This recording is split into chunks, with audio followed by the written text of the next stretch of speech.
All right, hello, everyone, it's silverkyle, and today we are going to be taking a look at the Defenders Omnibus that just recently released from Marvel Comics. And I'm really excited for this run. I've never read any of the Defenders before, but I really like the roster. Hulk is one of my absolute favorites. I really like Silver Surfer and Doctor Strange as well. And for Hulk, I always feel that he's a really good support character. So I'm really excited to dive into this.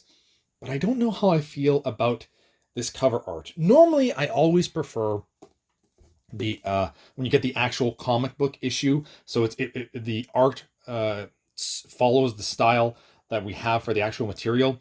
I prefer that. This is the variant that you would get if you went to like a local comic book shop, or there's places in the States that you can actually order online and get this, which I would absolutely love. We don't have that in Canada, unfortunately. I ended up getting this from Amazon.ca, but I only paid, I think it was like $80 for this or something like that. So that's not too bad. But the cover here, I really like the look of Hulk. Silver Surfer looks kind of cool too. But Strange looks like, that does not look like Doctor Strange at all. That looks like almost like Chris Pine from the Star Trek movies. I just, that does not look like Doctor Strange that I know at all. So I'm kind of okay with that. I would prefer the other one that they have. But anyway, because I still really like the look of Hulk though. And Silver Surfer looks pretty sweet over there too. That looks like a 90s trading card to me, the way that Silver Surfer looks here. Even Hulk, actually. Maybe that's why I like the look of it. But anyway, I digress. Let's take a look at this. As you can see, it is a very small... this seems wrong. The Defenders looks so incredibly small. Do I have another Omnibus nearby? No, I don't.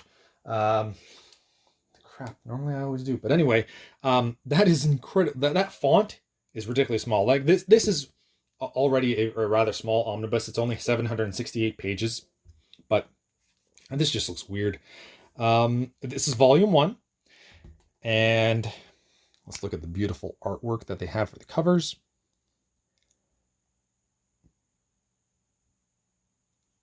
And this retails for $100 in the US, $125 in Canada. Like I said, I think I got this from $80 from Amazon.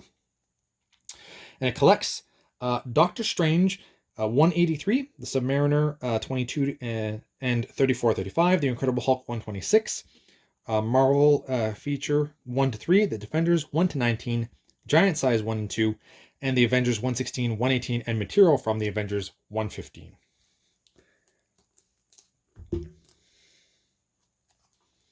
We'll take a look at the flaps.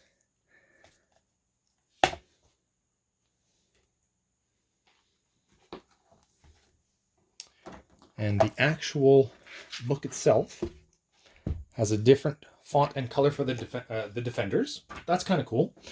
I also like that they did keep that there as well. I kind of like that.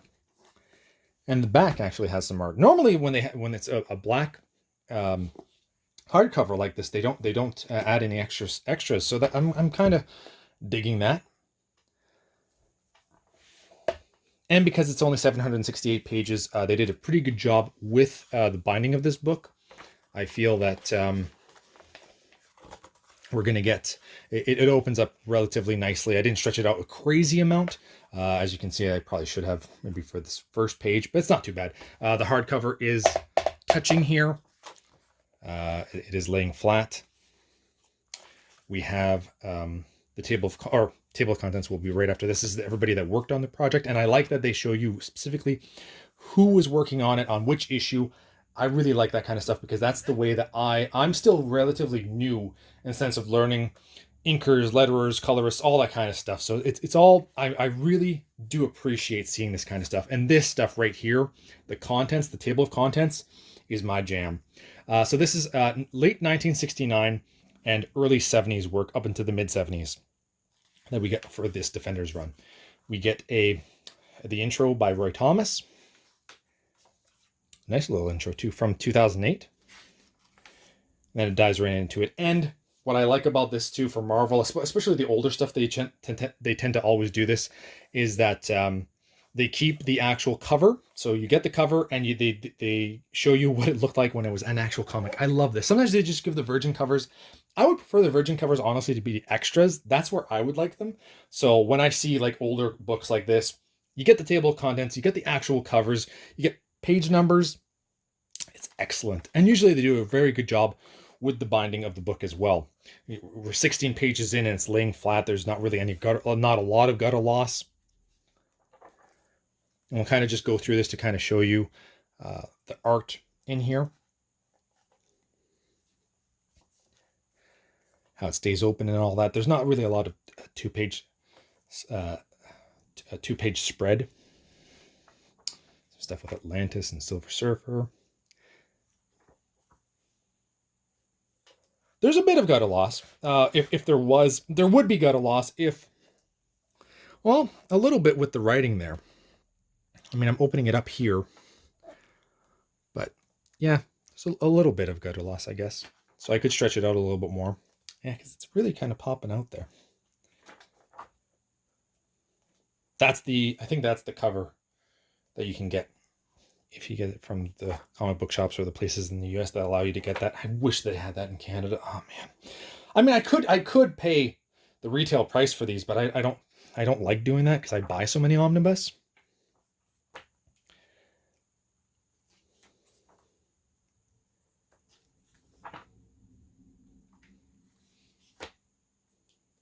We're getting close to the halfway mark here. That's about halfway there, so that's what it looks like in the middle of the book.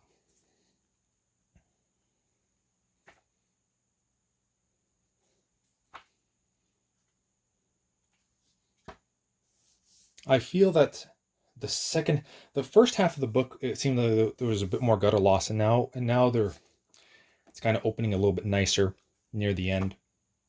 Whoa.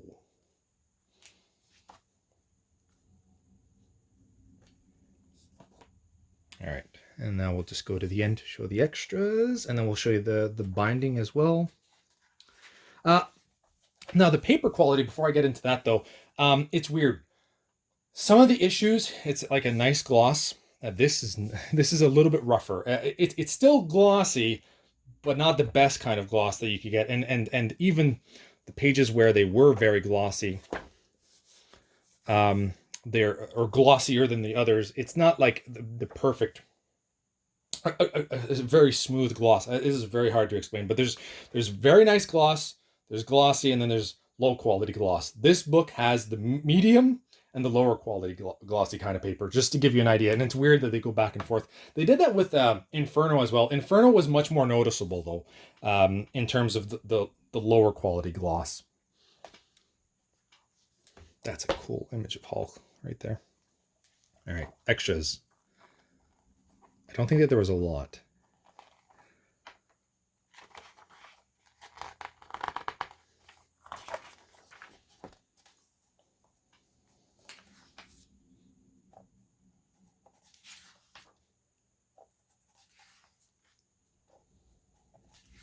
This I always like.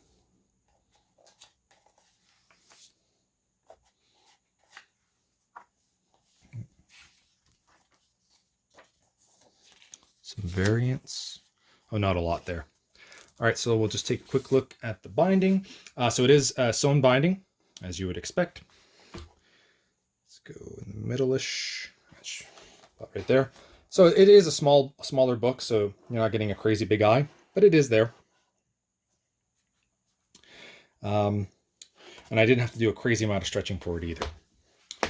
So there you have it, The Defenders Omnibus from Marvel Comics. Let me know in the comments below if you've read this, if it's a really good book, and let me know what you think about this Defenders. That's just sad. Like, why is it so small?